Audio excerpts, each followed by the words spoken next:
Aujourd'hui, soustrayons des dizaines. D'abord, révisons des faits soustractifs élémentaires.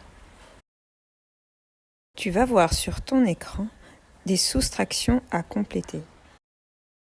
Voici la première soustraction. Écris la réponse sur ton ardoise.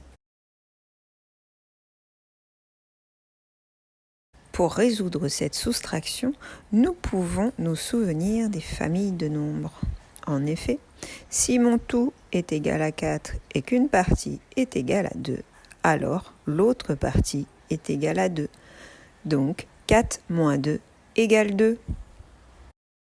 Voici la soustraction suivante. Note la réponse sur ton ardoise.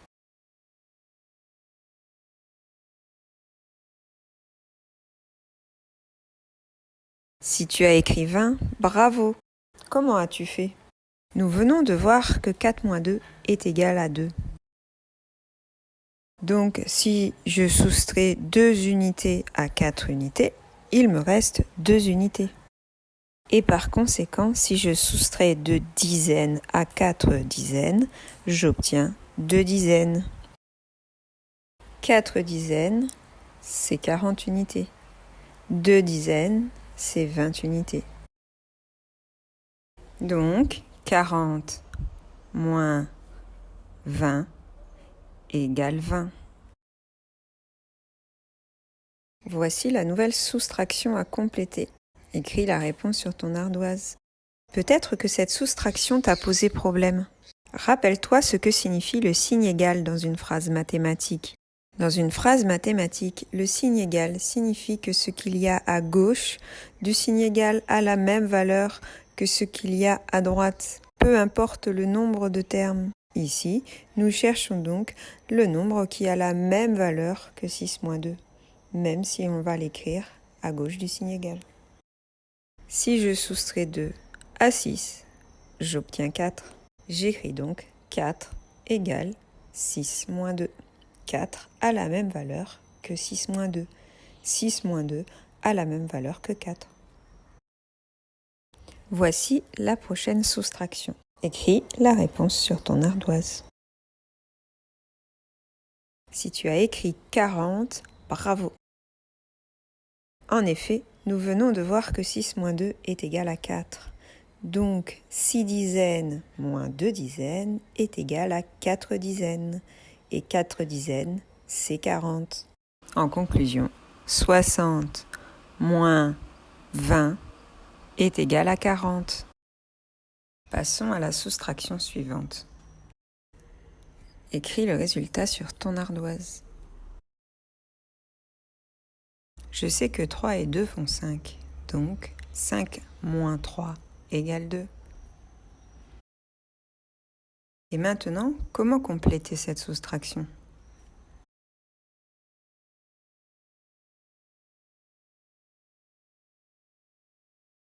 Oui, nous venons de voir que 5 moins 3 est égal à 2, donc 50 moins 30 est égal à 20.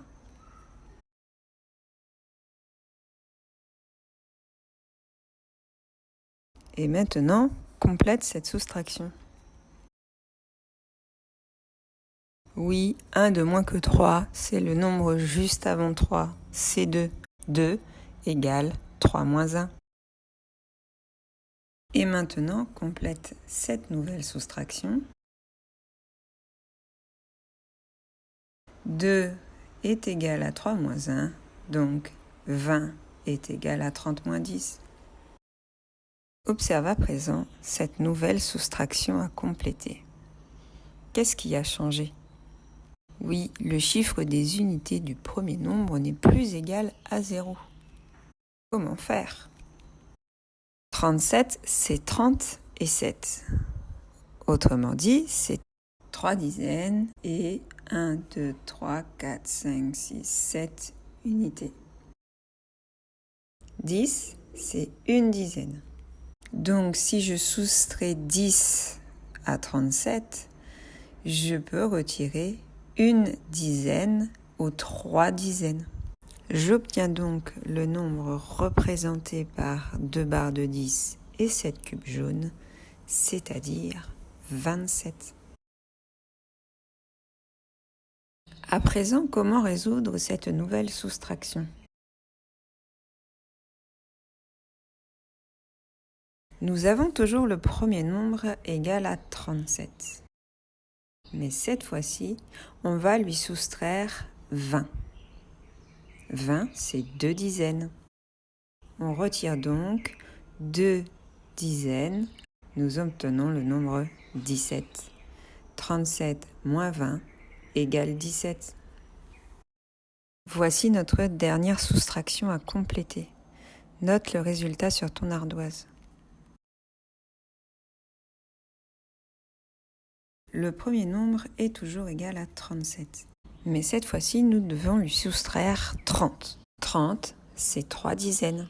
Et 3 dizaines moins 3 dizaines, c'est égal à 0 dizaines. Il ne reste que les 7 unités. 37 moins 30 est égal à 7. La leçon est terminée. Bravo, tu as appris à soustraire des dizaines. Merci pour ton attention.